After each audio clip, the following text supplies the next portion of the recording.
This is a customized Acer Predator Helios Neo 16 that I got for mild gaming and some video editing. This is packed with a Core i9 13th Gen processor, an NVIDIA RTX 4070 8GB graphics card, a 1TB SSD, and 32GB of DDR5 RAM.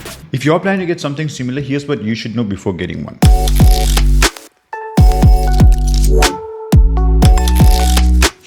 The Intel Core i9 13th Gen processor is actually excellent in terms of performance for like video editing, rendering, and gaming. And also it's a future-proof for a couple of years.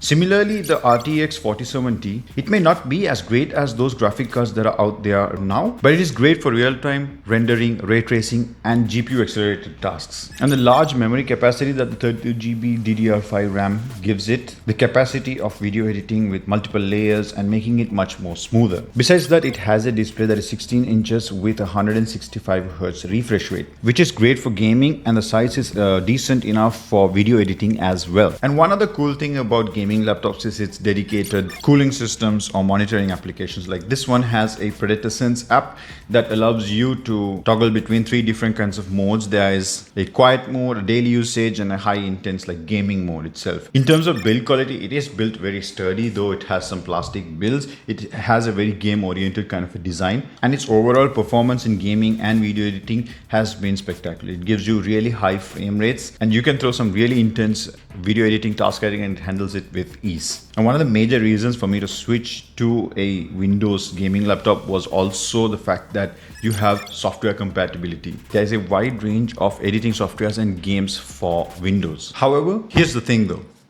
High efficient cores or heavy usage over prolonged periods could also mean that it's impacting the battery life of the product. Not just that, but this laptop is really hefty. I mean, it's so heavy that it neglects the whole portability factor. I mean, I'm not saying it cannot be, but it definitely is something that's so troublesome to carry around. Besides that, I also feel like if you're going to get this for casual usage, then this 32GB RAM is going to be a complete overkill. And also, though it has a larger workspace with 16-inch screen, which I'm actually enjoying right now in comparison to my MacBook Air, which is only 13 inches. This is only full HD, but you still have the option of connecting it to a 4K monitor if you would like to do your work editing or even gaming on another larger screen. And also I mentioned that it has a Predator Sense cooling system that allows the system to work efficiently, but when you put it into the gaming mode, the fans can get really loud. I mean, like so loud. In terms of its build quality, it's built really sturdy, but it's just the portability factor that I mentioned earlier. It's pretty hefty. It's a quite heavy design, but built in a very game-oriented design factor. And the battery drains pretty faster when you're doing some intense